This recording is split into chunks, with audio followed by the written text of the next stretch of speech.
السلام علیکم.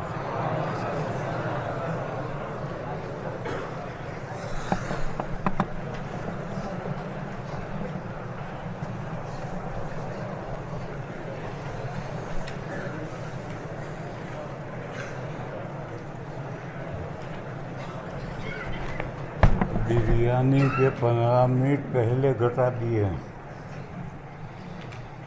بریانی کے 15 منٹ پہلے سے گھٹا دیے ہیں. اب اور نہیں گھٹتے. لا الہ الا اللہ.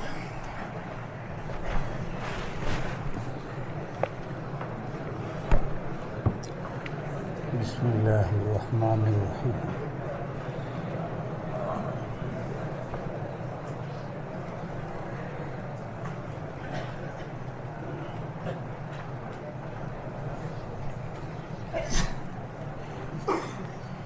باب هل ينفخ في يديه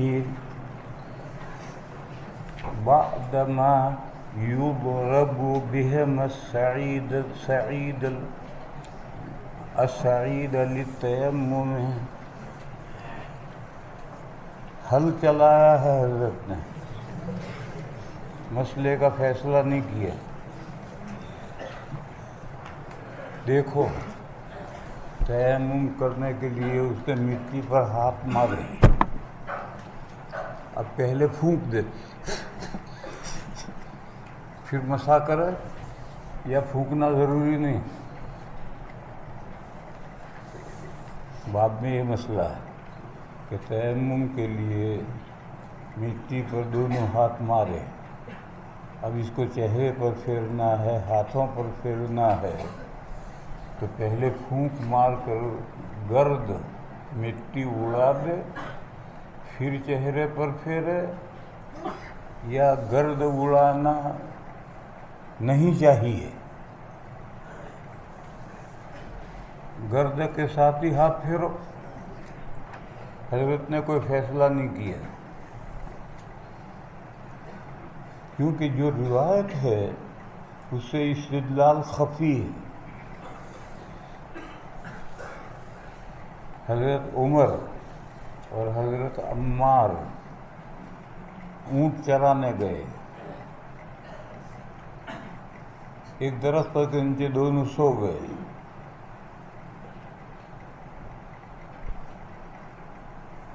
دونوں کو نہانے کی ضرورت پیش آئی. اٹھے. وضو کا تیمم تو معلوم ہے، قرآن میں آیت نازل ہو چکی ہے،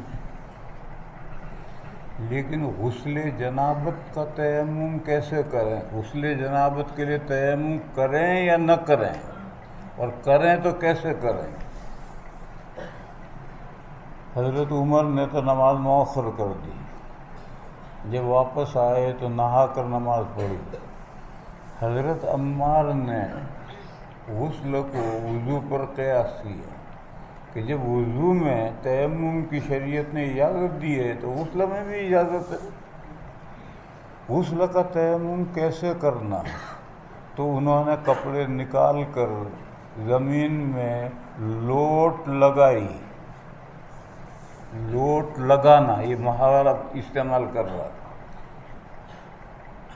تمعقت، عربی لفظ ہے تمعقت، میں نے زمین میں لوٹ لگائی اور پورے بدن پر مٹی ملی اور نماز پڑھی.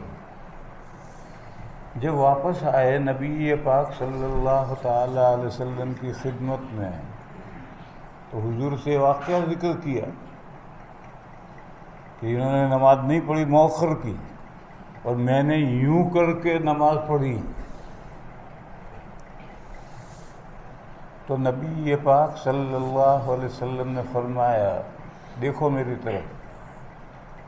نبی پاک صلی اللہ علیہ وسلم نے فرمایا، انما یکفیکا،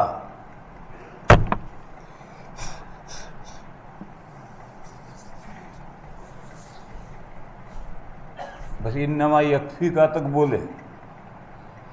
آگے دونوں ہاتھ مارے، پھر ان کو پھونک دیا، پھر چہرے پر گٹوں تک ہاتھ پھیرے. یعنی دو جواب دیے. وضو کے لیے جیسے تیمم ہے، غسل جنابت کے لیے بھی تیمم ہے، اور دونوں کا تیمم ایک ہے. بہرحال اس واقعے میں حضور نے ہاتھوں کو پھونک دیا تھا اور پھر منہ پر پھیرا تھا. لیکن کوئی یہ کہہ سکتا ہے کہ حضور تیمم تھوڑے ہی کر رہے، معہود تیمم کا طرف اشارہ کر رہے. بس اس حدیث سے یہ استدلال کرنا کہ ہاتھ پھونک کر پھر چہرے پر پھیرے، یہ استدلال خفی ہے، کیونکہ حضور نے تیمم نہیں کیا. مسئلہ یہ تو کتاب کی بات پوری ہوئی. مسئلہ ہاتھ زمین پر مارنے کے بعد میں آپ کی مرضی، اگر پھونک کر گرد اڑا کر پھر اگر ہاتھ پھیریں آپ چہرے پر ہاتھوں پر، ایسا کر لیں. پھونک مار کے گرد نہ اڑائیں اور چہرے پر ہاتھوں پر پھیر لیں، ایسا کر لیں، آپ کی مرضی. اصل کیا ہے کہ تیمم غسل کا، وضو کا قائم مقام ہے، اور وضو میں تثلیث 3 مرتبہ اعضاء کو دھونا، اچھی طرح پانی استعمال کرو. تو آدمی سوچے گا کہ تیمم میں بھی اچھی طرح سے مٹی استعمال کرو، پھونک میں ماننا جائز نہیں. ایسا کوئی خیال کر سکتا ہے؟ اس کا جواب یہ کہ نہیں. تیمم میں تعبد مقصود ہے، تلوث مقصود نہیں ہے. تیمم میں تعبد مقصود ہے، تلوث مقصود نہیں ہے. بس اگر ہاتھ مارنے کے بعد میں اگر کوئی پھونک مار کر کے گرد اڑا دے اور پھر چہرے پر ہاتھ پھیرے تو کوئی حرج نہیں اس میں، مسئلے کی روح سے. باقی ضروری نہیں ہے، نہ پھونک مارنا ضروری ہے، نہ بغیر پھونک مارے ہاتھ پھیرنا ضروری ہے. کوئی پھونک مارنا چاہے تو مارے، مگر کیونکہ اس حدیث سے استدلال خفی تھا، اس لیے حضرت نے حل رکھا. باب حل ينفخ في يديه بعدما يضرب بهم الصعيد للتيمم. وبه قال حدثنا آدم قال حدثنا شعبة قال حدثنا الحكم عن ذر عن سعيد بن عبد الرحمن بن عبزة عن أبيه قال جاء رجل إلى عمر بن الخطاب فقال إني أجنبت. حضرت عمر کا دور خلافت ہے. ایک شخص آیا، اس نے کہا مجھے جنابت لاحق ہو گئی حضر میں، پانی بہت ٹھنڈا ہے، میں تیمم کر سکتا ہوں فجر کے لیے؟ تو حضرت عمر نے کہا نہیں، نماز مؤخر کر، 9-10 بجے جب پانی گرم ہو جائے تب نہا کر پھر نماز پڑھ. مجلس میں حضرت عمار بیٹھے تھے. انہوں نے کہا حضرت میرا اور آپ کا جو واقعہ حضور کے زمانے میں پیش آیا تھا وہ آپ کو یاد نہیں رہا؟ ہم دونوں سریے میں گئے تھے، پھر مجھے جنابت لاحق ہوئی تھی، میں نے زمین میں مٹی میں لوٹ لگائی تھی، پھر واپس آ کر حضور نے مجھ سے کہا تھا کہ جنابت کے لیے بھی تیمم ہو سکتا ہے، اور یہ واقعہ مدینہ سے قریب کا تھا، حضر کا واقعہ تھا. تو حضرت عمر نے فرمایا جس واقعے کے تم ذمہ دار بنے ہو ہم بھی تمہیں ہی اس واقعے کا ذمہ دار بناتے ہیں.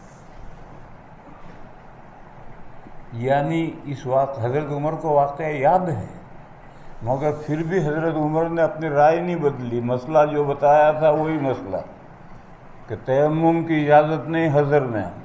حضرت عمر کی اور حضرت ابن مسعود کی یہی رائے تھی کہ حضر میں تیمم جائز نہیں. قال جاء رجل إلى عمر بن الخطاب فقال إني أجنبت فلم أصب الماء فقال عمار بن ياسر لعمر بن الخطاب اما تذكر انا كنا في سفر انا وانت فاجنبنا فاما انت فلم تصل. یہ سفر لغوی ہے. وَأَمَّا أَنَا فَتَمَعَّقْتُ فَصَلَّيْتُ فَذَكَرْتُ ذَلِكَ لِلنَّبِيِّ صلى الله عليه وسلم فقال النبي صلى الله عليه وسلم إن كان يكفيك هكذا. فضرب النبي صلى الله عليه وسلم بكفيه الأرض ونفخ فيهما. یہاں ہے ونفخ فيهما، یہاں سے استدلال کرنا. ثم مسح بهما وجهه وكفيه. باب التيمم للوجه والكفين. امام احمد اور امام بخاری علیہ الرحمہ کی رائے یہ ہے کہ تیمم میں زمین پر ایک مرتبہ ہاتھ مارنا اور اس سے پورے چہرے پر اور دونوں ہاتھوں پر گٹوں تک یعنی پہنچوں تک مسح کرنا ہے بس. امام احمد کی بھی رائے، امام بخاری کی بھی رائے ہے. باقی تمام فقہا کہتے ہیں کہ نہیں، تیمم میں زمین پر 2 مرتبہ ہاتھ مارنے ہیں. پہلی مرتبہ ہاتھ مار کر کے پورے چہرے پر ہاتھ پھیرنے ہیں. اب ہاتھ ہو گئے مستعمل، پھر زمین پر مارو اور پھر دوسری مرتبہ دونوں ہاتھوں پر کوہنیوں سمیت مسح کرو. ان حضرات کی دلیل 2 حدیثیں ہیں، حضرت جابر کی اور حضرت ابن عمر کی. دونوں کے حدیثوں کے الفاظ تقریباً ایک ہے. التیمم ضربتان، ضربۃ للوجہ وضربۃ للیدین الی الکفین. یہی دونوں کی روایتوں کے الفاظ ایک ہی ہیں. یہ حدیثیں بہت اعلیٰ درجے کی نہیں ہیں لیکن بہرحال قابل استدلال ہیں. اور عقلی دلیل یہ ہے کہ تیمم وضو کا خلیفہ ہے اور وضو میں دونوں ہاتھ کوہنیوں تک دھوئے جاتے ہیں اور تیمم میں بھی دونوں ہاتھوں پر کوہنیوں تک مسح کرنا. یوں سمجھو کہ وضو میں 4 اعضاء تھے، 2 اعضاء ساقط ہوئے تو بالکل ساقط ہوئے اور 2 اعضاء جو باقی رہے اس میں سے چہرہ مکمل باقی ہے تو ہاتھ بھی مکمل باقی. امام احمد کی اور امام بخاری رحمہم اللہ کی دلیل وہی حضرت عمار کا واقعہ. وہ واقعہ جس طرح سے میں نے بیان کیا اس طرح سے واقعہ ہے، لیکن روایت مختصر ہو کر امرہ بالوجہ والکفین ہو گئی. حضور نے حضرت عمار کو حکم دیا چہرے پر اور کفین پر مسح کرنے کا. یوں روایت مختصر اور یہ اعلیٰ درجے کی صحیح روایت ہے. امام بخاری علیہ الرحمہ بھی اتنی سندوں سے اسے روایت کریں گے تو امام احمد نے اور امام بخاری رحمہم اللہ نے اس اعلیٰ درجے کے اسامہ فی الباب کو لیا. اور وہ 2 حضرت ابن عمر کی اور حضرت جابر کی جو روایت ہے وہ اس کے ہم وزن نہیں، اس کو نہیں لیا. جمہور نے کہا ٹھیک ہے وہ ہم وزن نہیں ہے، مگر جس روایت کو آپ لے رہے ہیں اس روایت میں حضور نے حضرت عمار کو تیمم کا طریقہ نہیں سکھایا بلکہ جو طریقہ وہ جانتے ہیں اس کا حوالہ دیا ہے. لہذا سند کے اعتبار سے چاہے سند اعلیٰ درجے کی ہو لیکن استدلال صحیح نہیں ہے، خفی نہیں، استدلال صحیح ہی نہیں ہے. باب التیمم للوجه والكفين وبه قال حدثنا حجاج قال حدثنا شعبة قال أخبرني الحكم عن ذر عن سعيد بن عبد الرحمن بن أبزة عن أبيه قال قال عمار بهذا یعنی بهذا الحديث المذكور قبله. اوپر جو حدیث آئی وہ پوری سند اس سند سے ہے، پھر اس میں آگے الفاظ وضرب شعبة بيديه الأرض ثم ادناہما قریب کیا دونوں ہاتھوں کو، ثم ادناہما من فیہ ثم مسح بها وجهه وكفيه وقال النضر اخبرنا شعبة عن الحكم سمعت ذرا عن ابن عبد الرحمن بن ابزة قال الحكم وقد سمعته من ابن عبد الرحمن بن ابزة عن أبيه قال عمار وبه قال حدثنا سليمان بن حرب قال حدثنا شعبة عن الحكم عن ذر عن ابن عبد الرحمن بن أبزة عن أبيه أنه شهد عمر وقال له عمار كنا في سرية فأجنبنا وقال طفل فيهما وبه قال حدثنا محمد بن كثير قال أخبرنا شعبة عن الحكم عن ذر عن ابن عبد الرحمن بن أبزة عن أبيه عبد الرحمن قال عمار لعمر تمعقت فأتيت النبي صلى الله عليه وسلم فقال يكفيك الوجه والكفين يكفيك الوجه والكفين وبه قال حدثنا مسلم بن إبراهيم قال حدثنا شعبة عن الحكم عن ذر عن ابن عبد الرحمن بن أبزة عن عبد الرحمن قال شهدت عمر قال له عمار وساق الحديث وبه قال حدثنا محمد بن بشار قال حدثنا غندر قال حدثنا شعبة عن الحكم عن ذر عن ابن عبد الرحمن بن أبزة عن أبيه قال عمار فضرب النبي صلى الله عليه وسلم بيده الأرض فمسح وجهه وكفيه۔ اس کے بعد باب ہے تیمم، طہارت مطلقہ ہے، مطلقہ معنی کاملہ، یہ طہارت ضروریہ ہے۔ حنفیہ اور امام بخاری علیہم الرحمہ کی رائے یہ ہے کہ طہارت مطلقہ ہے، کاملہ ہے۔ حضرت امام شافعی علیہ الرحمہ کی رائے ہے کہ وہ طہارت ضروریہ ہے۔ طہارت مطلقہ، طہارت کاملہ کا مطلب یہ ہے کہ آپ نے تیمم کیا، جب تک یہ تیمم رہے گا جو چاہو نماز پڑھو، عبادت کرو، فرض پڑھو، ادا پڑھو، قضا پڑھو، نفلیں پڑھو، قرآن پڑھو، جب تک یہ تیمم رہے گا۔ جیسے آپ نے وضو کیا ہو تو طہارت مطلقہ ہے، جب تک وضو رہے ہر کام کرو۔ تو تیمم بھی طہارت کاملہ ہے، جب تک تیمم رہے جو چاہو کرو۔ حضرت امام شافعی علیہ الرحمہ فرماتے ہیں نہیں، طہارت ضروریہ ہے، ضروریہ یعنی مجبوریہ۔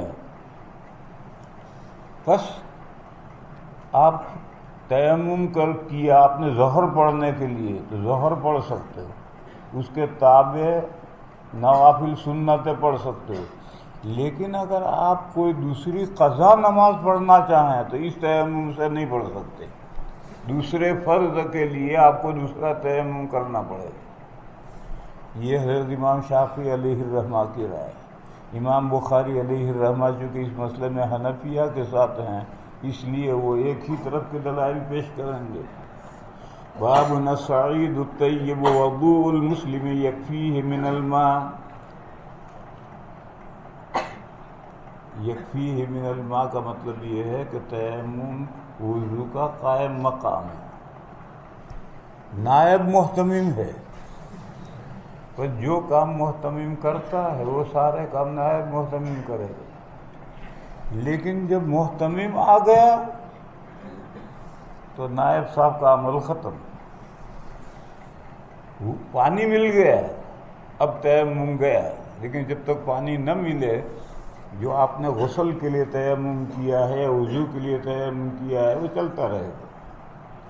وضو کے معنی ہے پاکی کا سامان، پاک مٹی، روئے زمین پاکی کا سامان ہے۔ الصعید الطیب، طیب کے معنی پاک کا۔ وضوء المسلم یکفیہ من الماء، کوئی کہے کہ مسلم لفظ کیوں لائے؟ یہ در حقیقت حدیث کے الفاظ ہیں، اور وہ ترمذی میں حدیث ہے، اس میں مسلم لفظ آیا تھا تو یہ لفظ لے آیا۔ دو اثر پیش کرتے ہیں، ایک تو حضرت حسن بصری کا، وہ وہی فرمائیں گے کہ کہ آپ نے تیمم کیا ہے، جب تک یہ تیمم رہے جو چاہے عبادت کرو۔ وقال الحسن یجزیہ التیمم ما لم یحدث۔ دوسرا اثر، ایک مرتبہ ابن عباس نے تیمم کر کے نماز پڑھائی اور مقتدی وضو کرنے والے تھے، تو تیمم طہارت کاملہ ہے جبھی امامت درست ہے، ورنہ درست نہیں ہوتی۔ وَأَمَّا ابْنُ عَبَّاسٍ وَهُوَ مُتَيَمِّمٌ۔ آگے روایت آ رہی ہے حضرت عمرو بن العاص نے بھی ایک سریے میں جنابت لاحق ہوئی تھی تو انہوں نے تیمم کر کے نماز پڑھائی تھی۔ اس کے بعد ایک مسئلہ اور ہے، یحییٰ ابن سعید دو ہیں، ایک امام شافعی علیہ الرحمہ کے معاصر ہیں، وہ ہیں یحییٰ ابن سعید قطان، اور ایک تابعی ہیں یحییٰ ابن سعید انصاری، یہ بڑے آدمی ہیں اور مدینہ کے قاضی رہے ہیں۔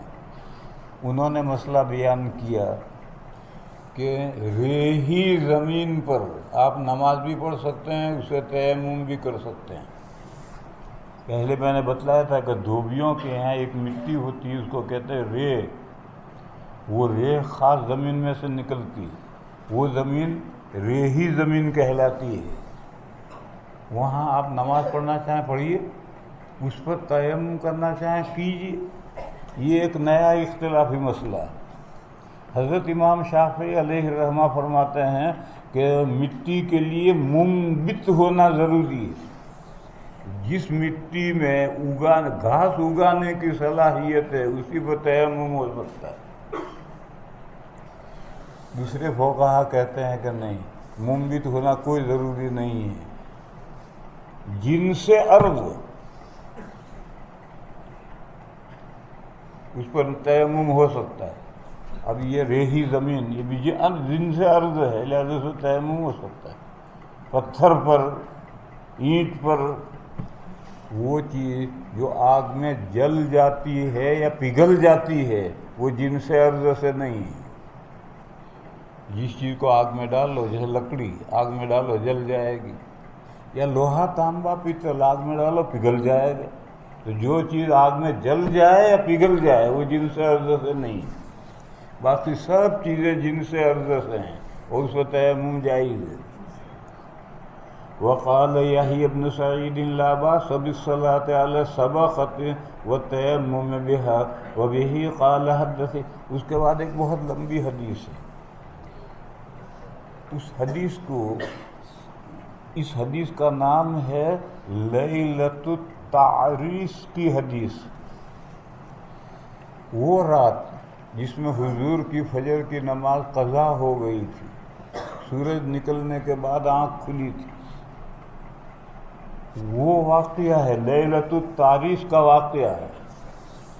لفظ تعریس کے معنی ہیں رات کے پچھلے حصے میں آرام کرنے کے لیے پڑھ کر، سفر بند کر کے آرام کرنے کے لیے پڑھ کے سو جانا، رات کے پچھلے حصے میں آرام کرنے کے لیے سفر روکنا، یہ تعریس کے معنی ہے۔ ایک سفر میں ایسے ہی سفر ہو رہا، سب صحابہ نے عرض کیا یا رسول اللہ تھک گئے، سفر کرتے کرتے سفر روک دیں، تھوڑی دیر سو جائیں۔ حضور نے فرمایا دیکھو نا وقت ہو گیا ہے، اب اگر پڑاؤ ڈالو گے تو اندیشہ ہے کہ تمہاری فجر کی نماز قضا ہو جائے۔ تو حضرت بلال بولے بندہ اٹھائے گا، ان کو بھی نیند بہت آ رہی ہوگی۔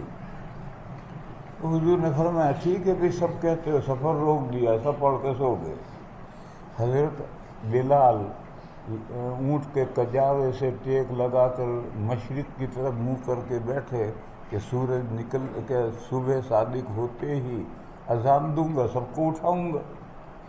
وہ ٹیک لگا کر بیٹھے بیٹھے ہی سو گئے۔ سورج نکل آئے، ابھی سب سوئے پڑے ہیں، ایک کی آنکھ کھلی، دوسرے کی کھلی، تیسرے کی کھلی، چوتھے نمبر پر حضرت عمر کی آنکھ کھلی۔ تو جو پہلے 3 کی آنکھ کھلی تھی وہ تو ڈرے سہمے کہ نماز قضا ہو گئی، ہماری سب کی تو ہو گئی، حضور کی بھی قضا ہو گئی، تو ڈرے سہمے۔ مگر حضرت عمار کانا جلیدن، مضبوط آدمی تھے، تو انہوں نے زور سے تکبیر کہنا شروع کیا، اللہ اکبر اللہ اکبر۔ حضور کی آنکھ کھل گئی، دیکھا سورج نکل آیا ہے۔ حضور نے صحابہ کو حکم دیا کہ اس میدان میں شیطان حاضر ہو گیا ہے، سفر شروع کرو۔ چنانچہ فوراً کجاوے کس لیے اور سب نے ان کو سفر شروع کر دیا۔ جب اس میدان سے نکلے پھر آگے پہاڑ آئے، پھر پہاڑوں کے بیچ میں گزریں گے، پھر آگے دوسرا میدان آئے گا، 2-3 گھنٹے کے بعد میں آگے میدان آئے گا۔ وہاں پہنچ کر رکے اور سب نے وضو کیا، اور وضو کر کے فجر کی سنتیں پڑھی، جماعت کے ساتھ فجر کی نماز قضا کی۔ پھر حضور نے صحابہ گھبرائے ہوئے تھے، کیونکہ حضور کا تو رائے یہ تھی کہ سفر نہ روکا جائے، صحابہ نے زبردستی سفر روکا تھا، رکوایا تھا، تو گھبرائے ہوئے تھے۔ تو حضور نے سلام پھیرنے کے بعد لوگوں سے کہا، دیکھو لیس التفریط فی النوم، اگر آدمی سوتا رہ جائے اور نماز قضا ہو جائے تو یہ کوتاہی نہیں ہے، انما التفریط فی الیقظۃ، بیدار ہو اور نماز قضا کرے یہ کوتاہی۔ پھر حضور نے دیکھا کہ پیچھے ایک آدمی الگ بیٹھا ہے۔ حضور نے اس سے کہا، ارے بھائی مولوی یہاں آیا، کیوں تو مسلمان نہیں ہے، نماز میں کیوں نہیں شریک ہوا؟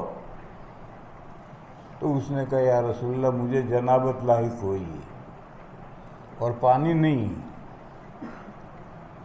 تو حضور نے فرمایا، علیک بالصعید، بالصعید الطیب، ارے پاک مٹی سے تیمم کر کے نماز پڑھتا، یہاں باب ہے، علیک بالصعید الطیب۔ بس اتنے اس جملے کو لانے کے لیے لمبی روایت ہے۔ خیر، نماز پڑھ لی سب نے، پھر سفر شروع ہوا۔ آگے قافلے کے پاس پانی نہیں پینے کے لیے، تو لوگوں نے کہا، یا رسول اللہ پانی نہیں ہے پینے کے لیے، سفر کیسے کریں؟ حضور نے فرمایا، رک جاؤ، پھر قافلہ پھر رک گیا، اور حضرت عمران کو اور حضرت علی کو بھیجا کہ جاؤ ادھر ادھر گھومو، کہیں سے پانی چشمہ وشمہ ہو تو پانی لاؤ۔ گھومے، ایک عورت اونٹ پر 2 پکھالوں میں، اونٹ کے دائیں بائیں پکھالیں لٹک رہی اور بیچ میں بیٹھی ہے، اور وہ پانی لے کر آ رہی ہے۔ انہوں نے اسے روکا، کہاں سے پانی لائی؟ اس نے کہا، کل اسی وقت میں پانی کے چشمے سے پانی بھر کے چلی ہوں، 24 گھنٹے ہو گئے ہیں، درمیان میں آرام بھی کرتے ہیں، رکتے بھی ہیں، مسلسل نہیں چلتے، اونٹ بھی تھک جائے گا۔ تو اس نے کہا کہ کل گزشتہ اس وقت میں آرام کر پانی بھر کر چلی ہوں، اتنا دور پانی، گویا 12 گھنٹے، 24 گھنٹے نہیں تو 12 گھنٹے کی مسافت پر پانی۔ اس کا مطلب یہ ہوا کہ یہاں یہ تو اسی علاقے کی عورت ہے اور وہ اتنا دور سے پانی لا رہی، اس کا مطلب کہ ادھر اس علاقے میں پانی نہیں ہے۔ تو دونوں نے اس سے کہا چل، تو اس نے کہا کہاں لے جا رہے؟ انہوں نے کہا نبی صلی اللہ علیہ وسلم کے پاس چل۔ کہنے لگے وہ وہابی؟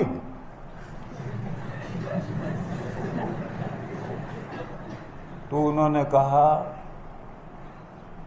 تو انہی کو مراد لے رہی ہے، وہابی کہہ کر تو انہی کو مراد لے رہی ہے، چل۔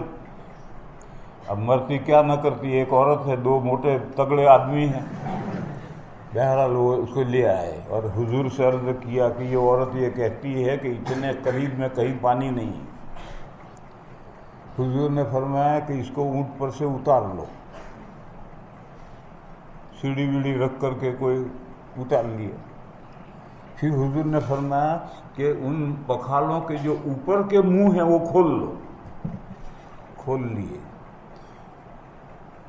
قافلے کے بعد تھوڑا بہت پانی تھا، وہ پانی لایا گیا، حضور نے اس میں وضو فرمایا، کلی منہ دھویا، برکت کی دعا کی، اور یہ فرمایا کہ ان دونوں پکھالوں کے اوپر ڈال دو، ڈال دیے۔ اب اوپر سے منہ باندھ دو، باندھ دیے۔ اب نیچے جہاں سے پانی نکلتا ہے اس کو ازالہ کہتے ہیں، ازالہ، دو ازالے ہوتے ہیں۔ حضور نے فرمایا ازالے کھول دو، اور نیچے بڑے بڑے برتن رکھ دیے، ازالے کھول دو، برتن رکھ کر کے ازالے کھول دیے، دھڑ دھڑ پانی گرنا شروع ہوا۔ اور حضور نے قافلے میں اعلان کیا کہ لے جاؤ پانی، پیو اور پلاؤ، اور جو کچھ برتن ہو بھر لو سب۔ اب وہ کھڑی کھڑی تماشا دیکھ رہی ہے کہ میرا سارا پانی تو ختم۔ خیر وہ سب قافلے نے پیا، پلایا، برتن مشکی سے بھر لیے۔ پھر وہ بندہ جس کو جنابت لاحق ہوئی تھی اس کو ایک برتن بھر کر دیا کہ جا نہا لے۔ معلوم ہوا کہ پانی مل جائے تیمم برخاست۔ جب سب ہو گیا تو نیچے کے منہ بند کر دیے۔ راوی کہتا ہے کہ دونوں پکھالیں پہلے زیادہ بھری ہوئی تھی یا اب زیادہ بھری ہوئی ہیں، فیصلہ کرنا مشکل ہے۔ جیسی پہلے بھری ہوئی تھی وہ دونوں پکھالیں اب بھی ویسے ہی بھری ہیں۔ پھر حضور نے قافلے سے کہا بھئی اس عورت کے لیے چندہ کرو۔ کوئی کھجور لایا، کوئی ستو لایا، کوئی بھینس کا انڈا لایا، کوئی کپڑے میں باندھا، اور باندھ کر کے حضور نے اس عورت سے کہا دیکھ بھی، ہم نے تیرا پانی استعمال نہیں کیا، ہمیں اللہ نے پلایا، تیرا پانی تو جیسا تھا ویسا ہی۔ پھر اس عورت کو کسی سیڑھی ویڑھی سے اوپر چڑھا کر، اونٹ بیٹھ نہیں سکتا، جب پکھالیں بندھی ہوئی تو اونٹ بیٹھ نہیں سکتا، اوپر بٹھا دیا، اور یہ چندہ جو ہوا تھا کھانے پینے کی چیزیں وہ پوٹلا باندھ کر اس کے پاس رکھ دیا کہ جا۔ وہ قافلے میں پہنچی۔ اب ظاہر ہے کہ سارا تماشا ہوا ہے، گھنٹے 2 گھنٹے لگ جائیں گے اس میں۔ تو جب گھر پہنچی، قافلے میں قبیلے میں پہنچی تو قبیلے والوں نے کہا ارے کہاں تھی اب تک، دیر کیوں ہو گئی تجھے؟ اس نے کہا عجیب واقعہ پیش آیا، اور اس نے وہ سارا واقعہ سنایا۔ پھر اس نے یہ کہا دیکھو میری طرف، اس نے 2 انگلیاں، ایک یوں آسمان کی طرف کی اور ایک نیچے کی، اور اس نے کہا اس کے اور اس کے درمیان میں وہ یا تو بڑا جادوگر ہے یا سچا نبی ہے۔ آسمان و زمین کے بیچ میں یا تو وہ بہت بڑا جادوگر ہے یا پھر سچا نبی ہے۔ یہ بات ختم ہو گئی۔ پھر جب صحابہ کے سرایا قبائل کی طرف بھیجے جاتے تھے جہاد کے لیے، جنگوں کے لیے، تو سب قبیلے پر سریے حملہ کرتے تھے۔ اس عورت کا جو محلہ تھا، چھوٹی سی الگ بستی مزرعہ تھا، اس پر صحابہ حملہ نہیں کرتے تھے، باقی ادھر ادھر قبیلوں پر حملے ہوتے تھے۔ تو ایک دن اس عورت نے سارے قبیلے کو اکٹھا کیا اور سارے قبیلے سے کہا دیکھو سوچو، یہ جو مدینہ سے لشکر آتے ہیں یہ سارے قبیلوں پر حملہ کرتے ہیں، ہمارے قبیلے پر حملہ کیوں نہیں کرتے؟ سوچو۔ اس نے کہا کہ میرا ان پر ایک احسان ہے، انہوں نے میرے پانی سے فائدہ اٹھایا تھا، اس احسان کی وجہ سے وہ ہمیں نظر انداز کرتے ہیں، ہم پر حملہ نہیں کرتے، لہذا مسلمان ہو جاؤ۔ چنانچہ سارے قبیلے مسلمان ہو کے اسلام قبول کر دیا۔ تو کسی کا کوئی احسان ہے تو شریف آدمی احسان زندگی بھر نہیں بھولتا۔ دیکھو حبشہ والوں نے اسلام کا جب نازک دور تھا تو حبشہ کے بادشاہ نے مسلمانوں کو پناہ دی تھی، حضور نے اپنی امت کو یہ وصیت کی ہے کہ وَدَعُوهُمْ مَا وَدَعُوكُمْ، حبشہ والے جب تک تم پر حملہ نہ کریں تم ان پر حملہ مت کرنا، چھوڑو ان کو جب تک وہ تمہیں چھوڑے رہیں۔ آج 15ویں صدی میں مسلمانوں نے حبشہ پر کبھی حملہ نہیں کیا، انہوں نے بھی نہیں کیا، ہم نے بھی نہیں کیا۔ کیوں؟ ان کا ہم پر ایک احسان ہے، اس احسان کے بدلہ دیا کہ جب تک وہ تمہیں چھوڑے رہیں تم بھی انہیں چھوڑے رہی ہو، کبھی ان پر حملہ مت کیجیے۔ تو اس عورت نے بھی یہی کہا کہ یہ ہمارے قبیلے پر حملہ اس لیے نہیں کرتے کہ میرے پانی سے انہوں نے فائدہ اٹھایا ہے، اس احسان کی وجہ سے حملہ نہیں کرتے۔ یہ پوری حدیث کا خلاصہ ہے۔ وبه قال حدثنا مسدد قال حدثنا يحيى بن سعيد قال حدثنا عوف قال حدثنا أبو رجاء عن عمران قال كنا في سفر مع النبي صلى الله عليه وسلم وإنا أسرينا، اسرا کے معنی رات میں سفر کرنا، إنا أسرينا حتى كنا في آخر الليل وقعنا وقعة، سفر روکا اور اونٹوں سے اترتے ہی ہم پڑ گئے، ایک دم پڑ گئے۔ فرماتے ہیں رات کے پچھلے حصے کی مسافر کے لیے نیند اس سے زیادہ میٹھی کوئی چیز نہیں ہے۔ وقعنا وقعة ولا وقعة أحلى عند المسافر منها فما أيقظنا إلا حر الشمس فكان أول من استيقظ فلان ثم فلان ثم فلان يسميهم أبو رجاء فنسي عوف ثم عمر بن الخطاب الرابع وكان النبي صلى الله عليه وسلم، حضور جب سوتے تھے تو صحابہ اٹھاتے نہیں تھے، حضور خود ہی اٹھ جاتے تھے، کیونکہ نیند میں ہو سکتا کوئی وحی آ رہی ہو۔ وَكَانَ النَّبِيُّ صلی اللہ علیہ وسلم اذا نام لم نوقظه حتى يكون هو يستيقظ۔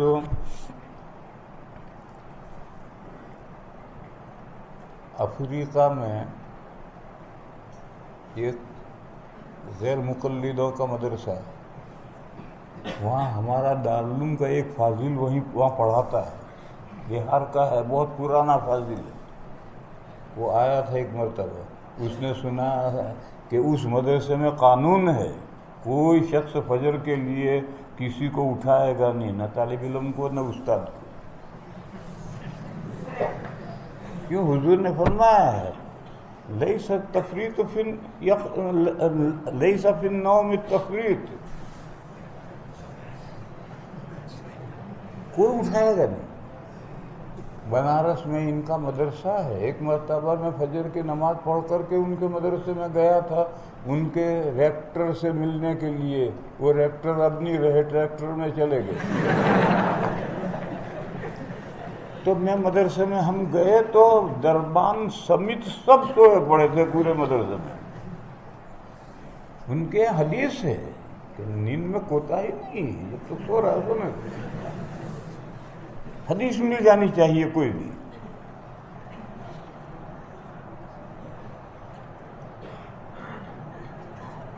لِأَنَّا لَا نَدْرِي مَا يَحْدُثُ لَهُ فِي نَوْمِهِ فَلَمَّا اسْتَيْقَظَ عُمَرُ وَرَأَى مَا أَصَابَ النَّاسَ وَكَانَ رَجُلًا جَلِيدًا فَكَبَّرَ وَرَفَعَ صَوْتَهُ بِالتَّكْبِيرِ فَمَا زَالَ يُكَبِّرُ وَيَرْفَعُ صَوْتَهُ بِالتَّكْبِيرِ حَتَّى اسْتَيْقَظَ لِصَوْتِهِ النَّبِيُّ صَلَّى اللَّهُ عَلَيْهِ وسلم فَلَمَّا اسْتَيْقَظَ شَكَوْا إِلَيْهِ الَّذِي أَصَابَهُمْ فَقَالَ لَا غَيْرَ۔ یہ محاورہ یاد کرو، جیسے ہم کہتے ہیں لا بأس،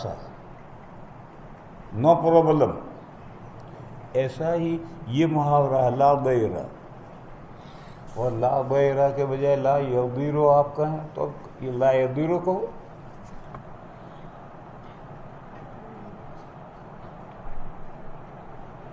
فقال لا ضیر او قال لا یضیر ارتحلوا فارتحل فصار غير بعيد ثم نزل فدعا بالوضوء فتوضأ ونودي بالصلاة فصلى بالناس فلما انفتل من صلاته إذا هو برجل معتزل لم يصل مع القوم قال ما منعك يا فلان أن تصلي مع القوم قال أصابتني جنابة ولا ماء قال عليك بالسعي فإنه يكفيك۔ یہاں سے حضرت استدلال کر رہے ہیں کہ تیمم طہارت کاملہ ہے، مطلقہ ہے۔ ثم سار النبی صلی اللہ علیہ وسلم فاشتكى إليه الناس من العطش فنزل فدعا فلان كان يسميه ابو رجاء نسيه عوف ودعا عليا، وہ دوسرے حضرت عمران ہی تھے جو صاحب حدیث ہیں، یہی تھے دوسرے۔ فقال اذهبا فابتغيا بالماء فابتغيا الماء فانطلقا فتلقيا امرأة بين مزادتين، دو پخانوں کے بیچ میں، او قال سطیحتین، سطیحت ان کے معنی بھی وہی ہیں، من ماء على بعير لها فقال لها أين الماء قالت أهدي بالماء أمس هذه الساعة ونفرنا خلوفا۔ یہ اس نے دفعہ دخل مقدر کیا کہ ہمارے مرد سفر میں گئے ہوئے ہیں، نفرنا خلوفا، جیسے موسیٰ علیہ السلام کے واقعے میں ان دو لڑکیوں نے کہا تھا ابونا شیخ کبیر، اس لیے ہمیں بکریاں چرانی پڑ رہی ہیں اور گھر میں کوئی مرد نہیں، ابا بوڑھے ہیں۔ ایسے اس نے کہا کہ ہم عورتوں کو پانی لینے کے لیے اس لیے نکلنا پڑا کہ ہمارے مرد گھر پر نہیں ہیں۔ وَنَفَرُنَا خُلُوفًا قَالَ لَهَا انطَلِقِي إِذًا قَالَتْ إِلَىٰ أَيْنَ قَالَ إِلَىٰ رَسُولِ اللَّهِ صلی اللہ علیہ وسلم قالت الذي يقال له السابع، السابع کے معنی بددین۔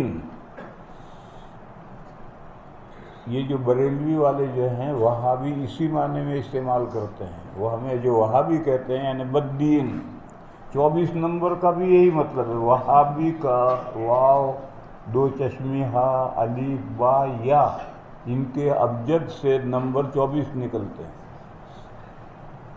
قالت الذي يقال له السابع قال هو الذي تعنينا فانطلقي فجاء بها إلى رسول الله صلى الله عليه وسلم وحدثاه الحديث قال فاستنزلوها عن بعيدها ودعا النبي صلى الله عليه وسلم بإناء ففرغ فيه من أفواه المزادتين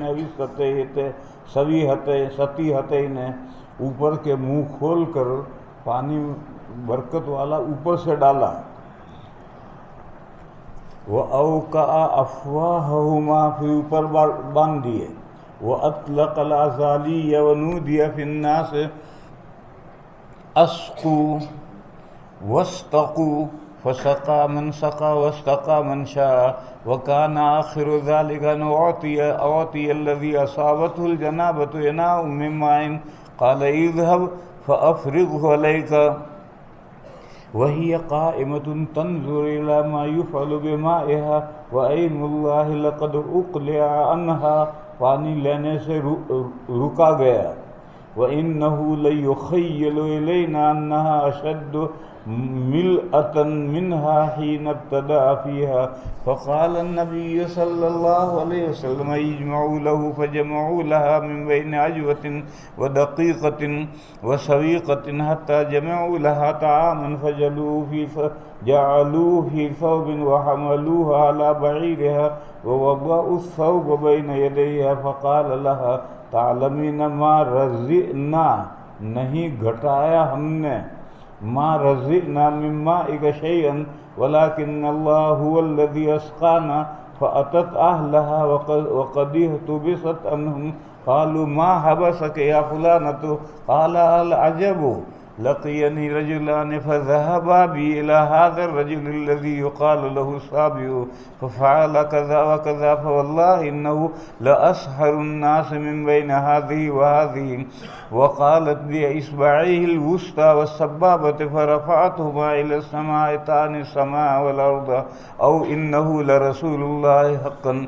فكان المسلمون بعد يغيرون على حولها من المشركين ولا يصيبون السرم محلة ولا يصيبون السرم الذي هي منه. فقالت يوما لقومها ما أرى أن هؤلاء القوم قد يدعوكم عمدا فهل لكم في الإسلام فأطاعوها فدخلوا في الإسلام. قال حدیث پوری ہوئی. یہ جو لفظ آیا صابی، یہ لفظ قرآن میں بھی آیا ہے اور آج تک اس کا مصداق کوئی متعین نہیں کر سکا. لہذا قرآن میں کن لوگوں کو صابی کہا گیا ہے اس کو چھوڑو، وہ تو تفسیر میں پڑھو. لیکن عرف میں بددین کو صابی کہتے تھے. قال ابو عبد اللہ سبأ خرج من دین الی غیرہ، اپنا صحیح دین چھوڑ کر دوسرا دین اپنا دیا، بددین ہو گیا، تو اس کے لیے یہ لفظ استعمال کرتے تھے. وقال ابو العالیہ کہتے ہیں کہ یہ صابئین ایک فرقہ ہے جو زبور کو مانتا تھا اور شام کے علاقے میں یہ لوگ پائے جاتے تھے. جیسے چائنا میں لقمان کے ماننے والے بہت لوگ ہیں. حضرت لقمان کو نبی مانتے ہیں. ایسے ہی یہ شام کے علاقے میں ایک فرقہ تھا جو زبور پڑھتا تھا، تورات نہیں مانتا تھا، اس کو صابئین کہتے تھے. وقال ابو العالیہ صابئین فرقۃ من اہل الکتاب یقرؤون الزبور. سورہ یوسف میں لفظ آیا ہے اسب الیہن، اگر آپ میری مدد نہیں فرمائیں گے تو میں ان عورتوں کی چالوں کی طرف مائل ہو جاؤں گا. اسو الیہن، اسو کا ترجمہ کر رہے ہیں، اسو امل، مائل ہو جاؤں گا میں. اس کے بعد مسئلہ یہ ہے، تین مسئلے جو ہیں باب میں ایک ساتھ ہیں. چلو بھائی تمہاری بریانی ہے تو اتنا ہی رکھو.